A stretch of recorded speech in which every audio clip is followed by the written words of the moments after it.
I would proudly be a slave.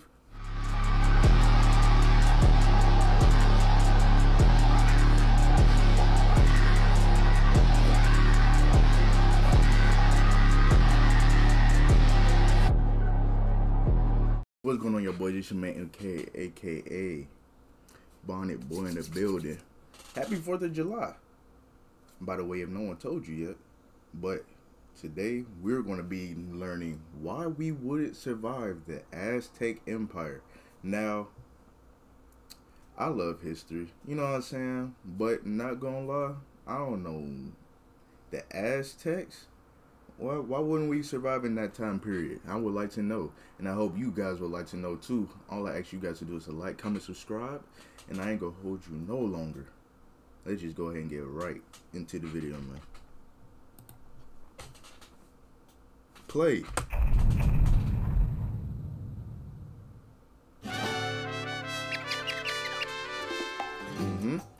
A whole nuclear apocalypse and I die to a bear? That sucks. Well, time to go pop out a pine cone. Don't let that witch get you. Pop out a pine cone. Why would he say that?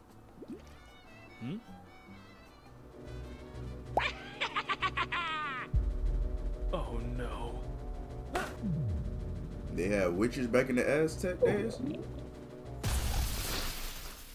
And the cycle continues. Hold your breath. You're getting flushed back into the times of the Aztec Empire, a Mesoamerican civilization renowned for its vehemently violent and vicious nature. Or at least that's how history remembers it, and you're about to find yourself in the heart of it all. You've surfaced right outside of the capital city. Think you could survive? Well, they didn't, so maybe you could. Let's find out. Welcome to Tenochtitlan. Tenochtitlan. Located in what is now Mexico City, Tenochtitlan was once a sprawling metropolis and one of the most populated cities in the whole world, home to over 200,000 people. Now, despite what you may think, the Aztec Empire is actually not that old. This is the year 1519, the historical 1519. So, that's not that. That really is not that long ago. Wait, the Aztec Empire was in. Aztec Empire is actually not that old. This is the year 1519, the historical height of the empire. That is, until... Right. But anyway, you begin kicking your little arms and leggies to get to shore, assuming you can swim. After all, Tenochtitlan was built on a huge friggin' lake. Lake Texcoco to be precise. Why? Because religion makes you do illogical things. You see, way back around 1325, the Aztec people, who actually called themselves the Mexica, were tasked by their patron god, Huitzilopochtli, to find a promised land upon which to build a brand spanking new city. Huitzilopochtli apparently appeared in a priest dream to deliver a divine prophecy with his soothing, ethereal voice.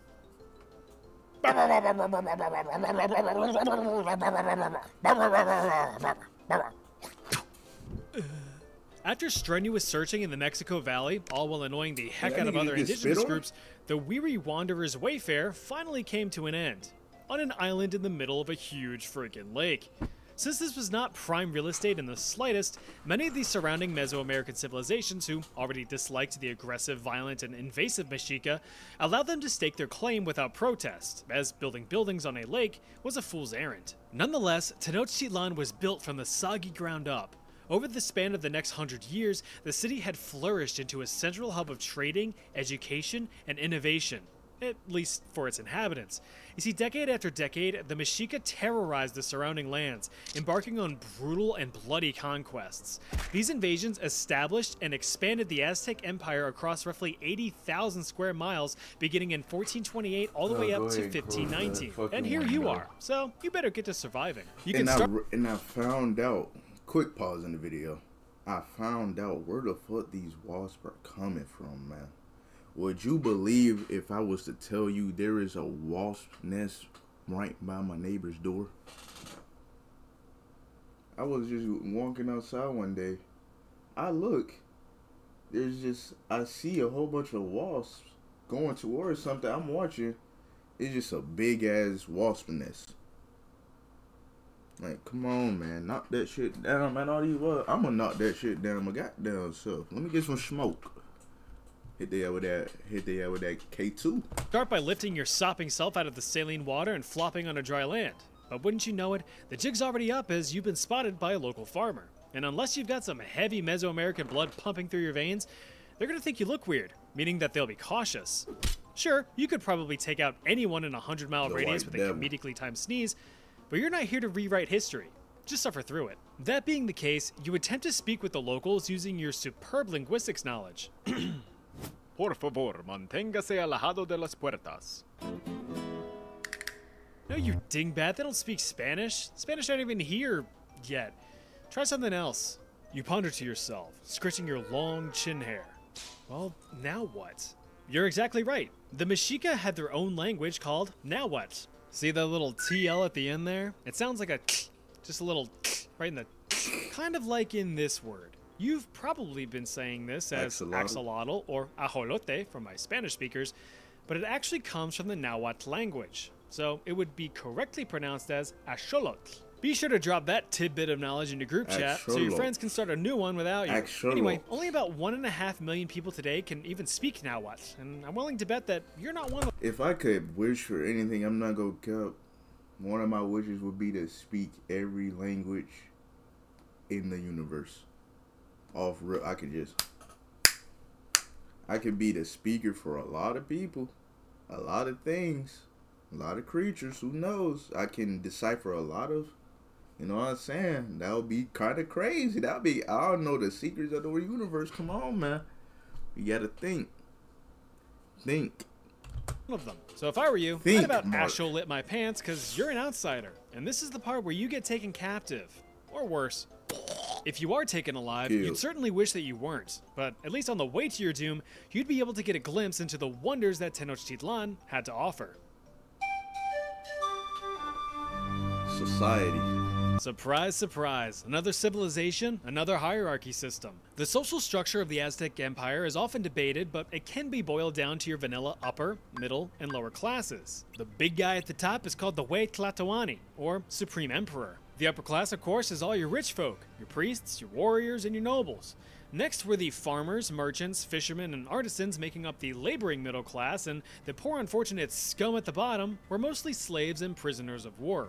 Upward movement through these classes was certainly possible, but certainly rare, so get to pulling on them bootstraps as soon as they're invented. But even if you were just a run-of-the-mill peasant, life wasn't terribly awful. Everyone knew that they needed to work to keep the wheels turning. Men tended to the farms, women tended to the homes, and the kids tended to their studies. The city itself was also super clean, relatively speaking. Accounts from the Spanish conquistadors noted the exceptional hygiene and cleanliness practiced by the Mexica. Big ol' Spanish ball of rage Hernan Cortez, who is currently on his way over from Spain to... This is what I love to see. They weren't dirty, they weren't swimming in their own shit. Okay, very clean, very sleek. We love to hear it. I would have been right here. Mopped the floor with Aztec blood, noted the city's impressive public health innovations, including baths and toilets, and water fountains constantly supplied with fresh, clean water. There were even public servants scrubbing everything down on a daily basis. Waste was burned or recycled, and everyone's doo-doo feces fertilized the farms. That's good corn. Since personal hygiene was so ingrained in daily life, widespread disease was not an immediate threat. Yet, as long as there were no floods, droughts, volcanic eruptions, or earthquakes, life was pretty solid. The invention of sustainable, fertile floating farms called chinampas meant that food supply was fairly reliable. The local diet mainly consisted of vegetables or fruit. Oh, that look like something I built in my Minecraft world. Have my farm just sitting on top of water like this. This is exactly how I built my shit. Hey, they would have loved me. Meant that food supply was fairly reliable. The local diet mainly consisted of vegetables or fruits. There's plenty of beans, greens, potatoes, tomatoes, there's corn if you're torn, a fish if you wish, or dry out some turkey for a jerky dish. You've got deer, duck, lizards, and dogs, but no cows, chickens, goats, or hogs. Grasshoppers, worms, larvae, or ants, all packed with protein, so give them a chance. There's lots of food just begging to be cooked. And no, there's no Chipotle out here. Trust me, I've looked. Alright, enough rhyming. Now you have to keep in mind that this sweet lifestyle was only within the city limits of Tenochtitlan. The Aztec Empire itself was huge. and at its height in 1519, the entire empire ruled over 500 city-states and about 6 million people. While the Mexica were the head honchos around these parts, the empire as a whole was actually a triple alliance of 3 main cities: Tenochtitlan, Texcoco, and Tlacopan. But Tenochtitlan was the dominant power. Why? It's simple: fear. The Mexica were terrifyingly brutal and militaristic. Tenochtitlan was the promised land, remember, so they're gonna fight tooth and nail to defend what the gods have declared to be their home.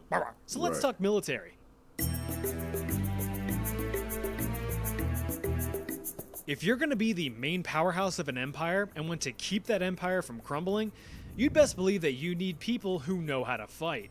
Surprisingly, Tenochtitlan itself had no standing professional military, so every male needed to be ready for a call to arms at a moment's notice in the event that a neighboring city starts. Oh wow, so they had no military, so it was just basically like, when trouble come, y'all better be, you know what I'm saying, y'all better be ready type shit. Like,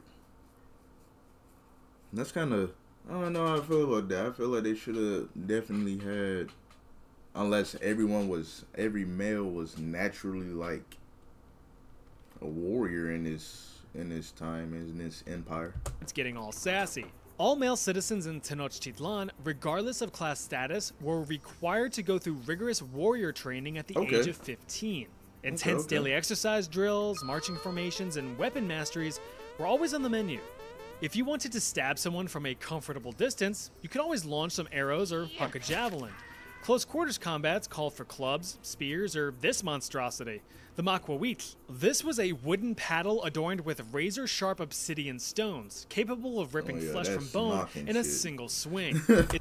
This shit is knocking shit. This reminds me of the weapon of, I used to play Mortal Kombat. What was he in Mortal Kombat X? Kotal Khan? Yeah, this is knocking shit. I'm Sharp already obsidian knowing. stones, capable of ripping flesh from bone in a single swing. Its clever design allowed for 2 modes of operation: cutting if they were bad, and spanking if they were naughty. Although certainly capable of inflicting a crap ton of pain, the purpose of these weapons was not to necessarily kill, but to incapacitate. You see, the Mexica actually preferred to capture enemy warriors alive, for reasons we'll cut into later. But perhaps one of the most effective weapons for the Mexica was intimidation. The Mexica wore extravagant, colorful clothing designed to represent ferocious animals such as eagles, jaguars, and serpents. Sometimes full-on animal skins were used too, so imagine getting charged up by a screaming, hulked-out maniac dressed head-to-toe in jaguar skin. You'd just about invert yourself into a scared little raisin. So while Tenochtitlan had no standing army, it could call upon tens of thousands of trained soldiers at the drop of a hat.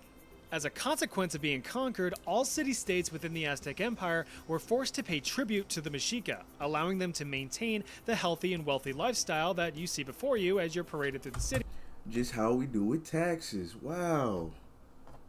Wow, if it ain't broke, don't fix it. As a filthy prisoner. Failure to pay tribute meant certain death, so these cities were quick to offer up the goods, but of course, they were not happy about it.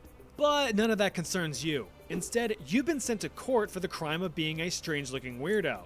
Now, this can go one of 2 ways. Captured prisoners in the Aztec Empire either faced slavery or were offered up as a heavy metal sacrifice to the gods, the latter of which being the highest honor. But let's start with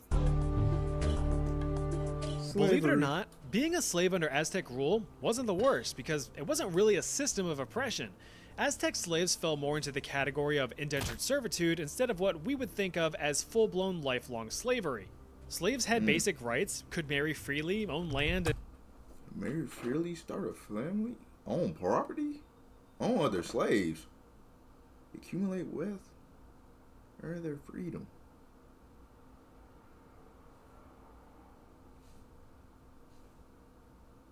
Well, America, why couldn't we just do this? and could even earn their freedom from their owners under the right conditions. I use the term owners here loosely, as they didn't outright own the person, just their labor. Owners were responsible for providing adequate food, shelter, and care for their slaves, and were even forbidden from mistreating them. And funny enough, if you could prove before a court that your owner was being a real asshat, you could most likely earn your freedom. If your owner was being extra dickish with verbal or physical lashings, they might even end up a slave themselves. Mexica criminal punishments went from 0 to 100 real quick. Victims of your petty crimes would have you provide financial compensation or you being enslaved to them to work off the debt. If you did something more serious, prepare to be publicly strangled or beaten to death with a big old stick or some rocks. If you were a real bad boy, you'd be promoted to sacrifice, all of which are pretty effective crime deterrents. But not all slaves were criminals or prisoners. In fact, some were even volunteers. Yeah, some citizens chose to become slaves in order to— I'm gonna say, right, you get free shelter, free food, you can still marry, still earn money. Shit, I'll sign up too. To work off a debt. After that debt had been paid, the contract was complete and both parties went about their merry way, satisfied with the transaction. Remember that physical labor is backbreaking, but debt is crippling. As for work, slaves were mainly assigned to complete domestic chores by their owners. Scrub the walls, scrub the halls, scrub my balls? Now, of course, sometimes the involuntary slaves, such as yourself, weren't as willing to participate in paying off their debt to society. Since slave owners were not permitted to sell their slaves without said slave's consent, they were in a bind. So it was time to return the favor using a wooden collar. Not only was this collar one of shame, but also inconvenience. Besides looking completely humiliating, it also had a tactical purpose. You see, there was this strange rule that if a slave was able to flee, exit the city, and, I shit you not, step on a human turd, they could request freedom before a court. Ugh, you didn't clean your foot, did you? I did not. But since slave owners knew this silly rule, any slaves who were flight risks were given the collar, reducing their mobility in large crowds and doorways. I just want to go inside. You can also choose to no longer become a slave by marrying or having babies with your owner. But then you're back to square one. Any slaves who continued to be troublemakers for their owners were given 3 warnings before being eligible to be sold as a sacrifice to the temples, should their owner permit. And he just did. Oh, sucks to be you right now. You're about to become a— Welcome to the Huayite Ocali, also known as the Templo Mayor, the main temple in the heart of Tenochtitlan and the religious epicenter of many a sacrifice. It's also precisely where your heart is going to see sunlight for the first time in— ever. Religious societies can be pretty bloodthirsty. Just ask the Catholics. And the Mexica were no different. They firmly believed that their gods were fueled by blood offerings. For example, they believed that their patron sun god, Huitzilopochtli, required human blood to fight off the moon and stars at night to bring about a new day. So you can bet your beating chambers that blood flowed quite literally like there was no tomorrow. With over 200 different gods in the Aztec pantheon, it's quite a lot of mouths to feed. Harvested blood would be poured over statues of the gods while it was still fresh so they could get a little sip. Who's a hungry boy? You are. Warriors, of course, had the best tasting blood. Prisoners of war. Criminals, slaves, children, women, people who reverse park.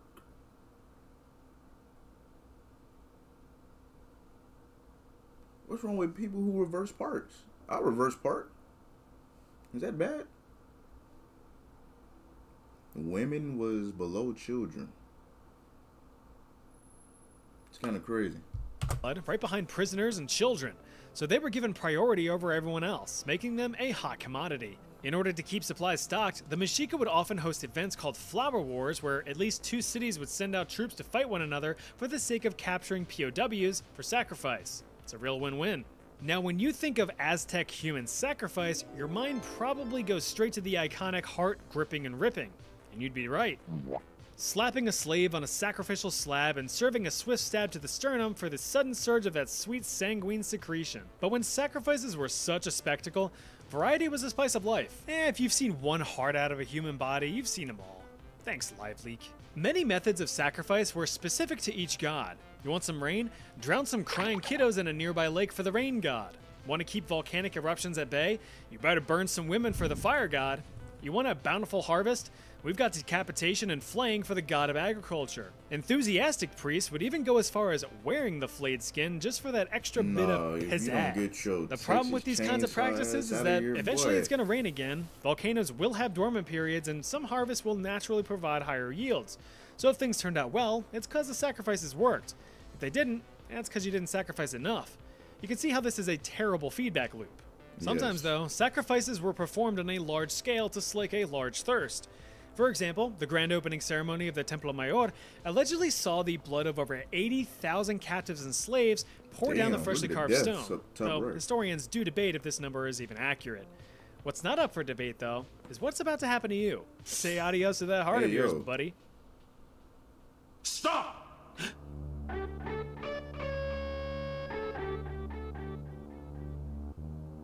Cortez! Oh, am I glad to see you. Necesito ir the fuck home. Comprende?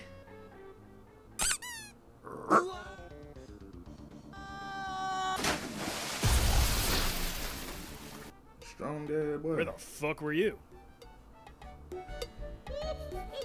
No, the Aztec Empire was actually, it sounds pretty cool. Minus the sacrifices. You know what I'm saying? I don't want to be sacrificed.